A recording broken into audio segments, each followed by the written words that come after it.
ત્રિકોણ એબીસી છે, ધ્યાનથી જોજો. એમાં ખૂણા એ નો દ્વિભાજક bisector of angle A. Bisector of angle A એટલે આ બે ઇક્વલ થાય. ક્લિયર? ને તમને બીજું શું કહ્યું છે? તો સાબિત કરો કે AB બરાબર AC અને ત્રિકોણ એબીસી સમદ્વિબાજુ ત્રિકોણ છે. મીન્સ કે આ જે ટ્રાયેંગલ છે તે આઇસોસેલસ, આ આપ્યું નથી હા, આઇસોસેલસ ટ્રાયેંગલ છે એવું આપણે પ્રૂવ કરવાનું છે. હવે બધાનું ધ્યાન અહીંયા. બરાબર છે? બરાબર. અમારી પાસે આ છે. બીજું શું કહ્યું છે?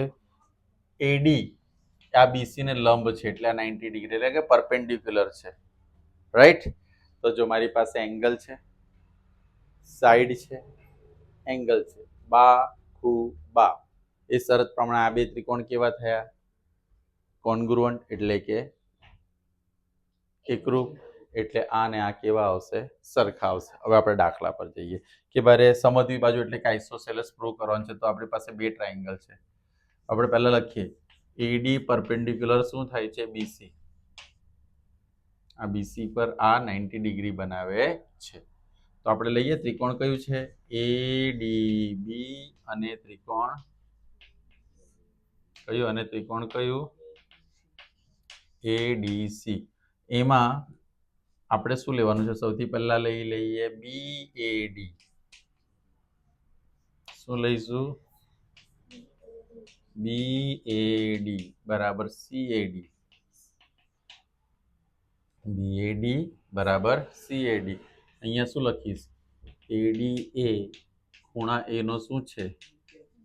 દ્વિભાજક છે. તમારે શું લખવાનું? AD is bisector of angle A. Clear થયું બધાને?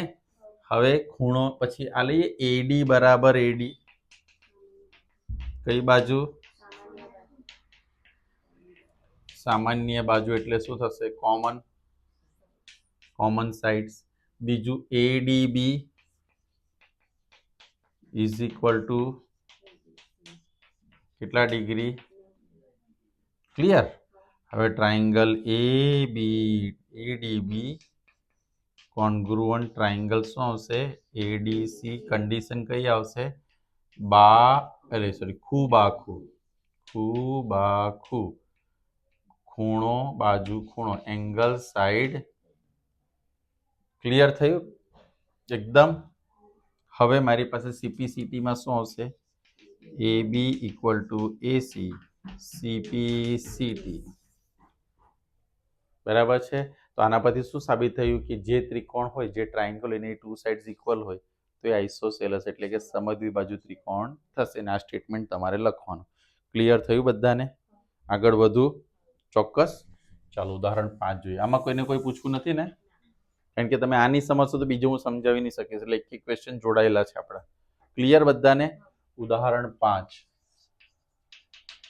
ને કાલે તમે 7.1 ની પરીક્ષા અપાવશો. બરાબર? ક્લિયર? કારણ કે તમે તૈયારી તો કરો જ છો ને આખા વીકથી. Very nice. ત્રિકોણ એબીસી માં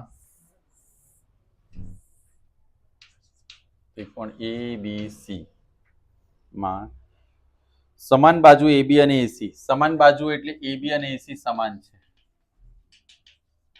આ તમને આપ્યું છે ઇક્વલ સાઇડ. હવે તમે ખોલી શકો બુક્સ. ક્વેશ્ચન વાંચો ત્યારે ખોલી દેવાનું. બરાબર? પછી પાછું એટલે આમ ઉલટું કરો, તમે બંધ જ કરી દો છો આમ. ત્રિકોણ એબીસી ની સમાન બાજુ એટલે ટ્રાયેંગલ એબીસી ઇક્વલ સાઇડ કઈ છે? AB અને AC ના મધ્ય બિંદુઓ means mid point E and F. E છે ને મધ્ય બિંદુ છે એટલે શું થાય ખબર? આને આ કેવા થાય? F. તો આને આ પણ કેવા થાય? સરખા થાય. હવે તમારે સાબિત કરવાનું છે કે BF અને CE સરખા છે. એટલે જુઓ હવે મારે ત્રિકોણ કયા, ટ્રાયેંગલ કયા લેવા? ધ્યાનથી જુઓ. એક ટ્રાયેંગલ છે AFB. બીજું ટ્રાયેંગલ કયું લેવાનું છે? AEC. હવે લીટી તમે AE પર જોશો ને, AE પર કંઈક આ રીતે આપણે કર્યું છે. ક્લિયર? અને AF પર શું કર્યું છે? આ રીતે કર્યું છે. બીજી વસ્તુ ધ્યાનથી જોજો.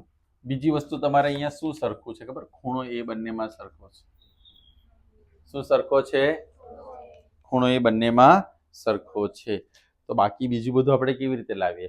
તો સૌથી પહેલા એકવાર હું પાછું છે ને જે આપણને બસ હવે અહીંયા ધ્યાન આપજો બધા. આકૃતિ ફરીથી દોરીશું આપણે. હવે AB બરાબર AC છે તો એના હાફ કરીએ તો સરખા થાય. સરખું હોય એના હાફ કરીએ તો કેવા થાય? સરખા. એટલે AE બરાબર AF થાય. સર આ તમને કેતે ખબર પડે? તો AB નું હાફ શું છે? તો EB ની લઈ શકાય? લઈ શકાય, પણ હમણાં આપણે જરૂર કોની છે? એટલા માટે AE. અહીંયા AF લખ્યું, જરૂર FCB લખી શકાય, પણ હમણાં એની જરૂર નથી, કારણ કે આપણે જે ટ્રાયંગલ ડ્રો કરેલું હમણાં તમને એટલા માટે જ બતાવ્યું. હવે આપણો આ ટ્રાયંગલ આ છે, બરાબર છે? તો હું ફરીથી એકવાર ડ્રો કરી દઉં. AFB.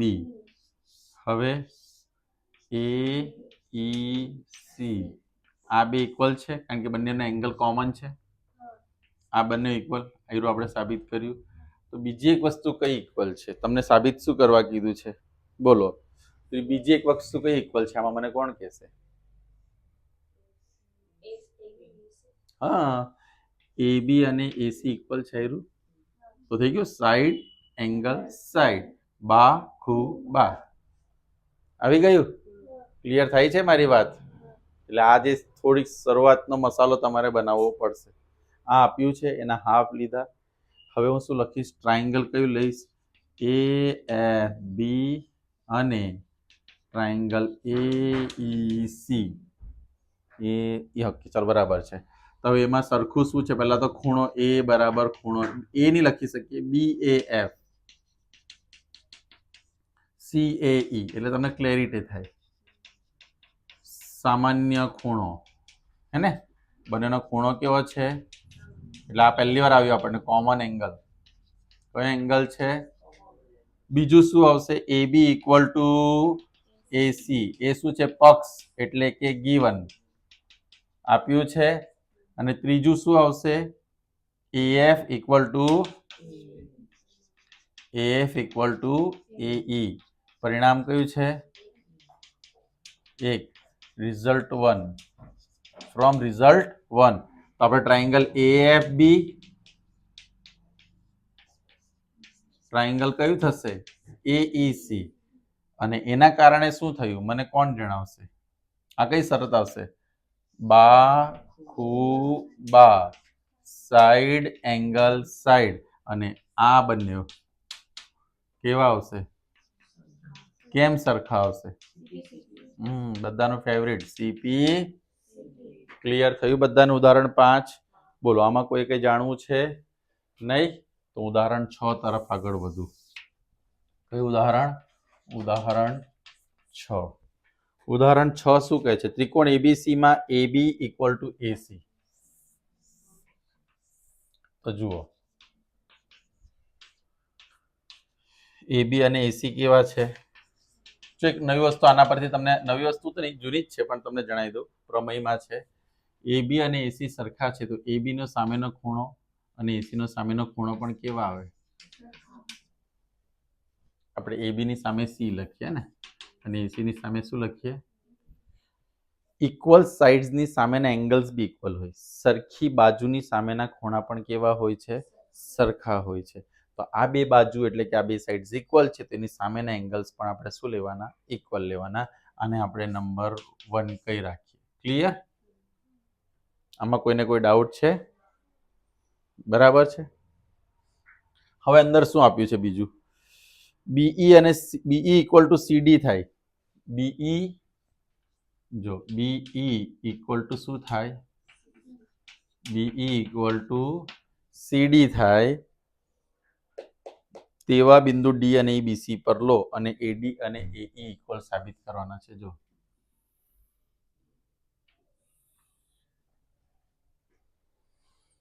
આ જે બે લાઈન ડ્રો કરીને બંને ઇક્વલ લેવાના છે. ટેન્શન ના લો, રિલેક્સ થઈ જાઓ. બધાનો રામ ગભરાઈ ગયા બધા. હવે ટેક્સ્ટ બુક ને થોડી ઉલટી કરી બને જ કરી દઈશું. હવે છે ને હું આની વાત કરું છું. BE છે, BE ની અંદર કઈ બે વસ્તુ આવે છે? બીઈ ની અંદર કઈ બે વસ્તુ આવે છે? બીડી પ્લસ, તો હું શું લખું છું? બીડી પ્લસ, અને સીડી ની અંદર શું આવે છે? ડીઈ પ્લસ,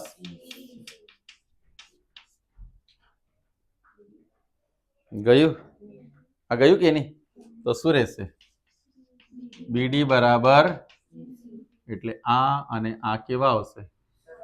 આ બે તો ઓલરેડી સરખા છે, આ બે ખૂણા સરખા છે, તો બા ખૂ બા, સાઈડ એંગલ સાઈડ. પણ આપણે ત્રિકોણ ડ્રો કરીને જોઈએ.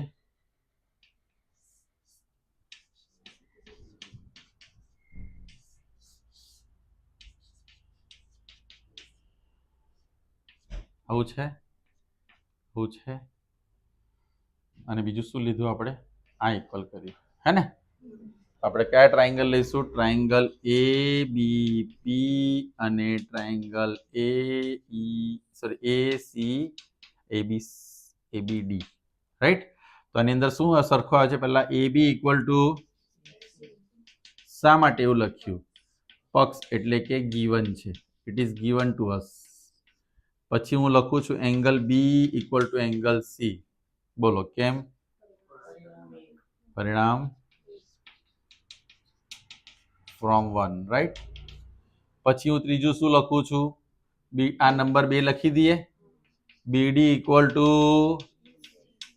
પરિણામ, શાના પરથી? પરિણામ 2 ફ્રોમ 2. તો થઈ ગયું કે ત્રિકોણ એબીડી, ટ્રાયંગલ એબીડી કોન્ગ્રુઅન્ટ ટ્રાયંગલ શું આવશે? એસીઈ. કન્ડિશન શું આવશે? બાખુબા, એટલે સાઈડ એંગલ બાખુબા, સાઈડ એંગલ. બોલો, કોઈને કઈ પ્રોબ્લેમ છે આની અંદર? નથી? હજુ કઈ લાવવાનું છે અંદર? નથી. હવે ઉદાહરણ 6 થઈ ગયું. અચ્છા, સીપીસીટી. અચ્છા, તો આપણી પાસે આ અને આ એડી બરાબર શું થશે? એ ઈ સીપીસીટી. બધાને સીટી થઈ ગઈ એટલે કન્ફર્મેટિવ ટેસ્ટ. ચલો આટલું લખી કાઢો, પછી હું તમને નવું કરાવું છું, હે ને? પછી આપણે 7.2 શરૂ કરીએ.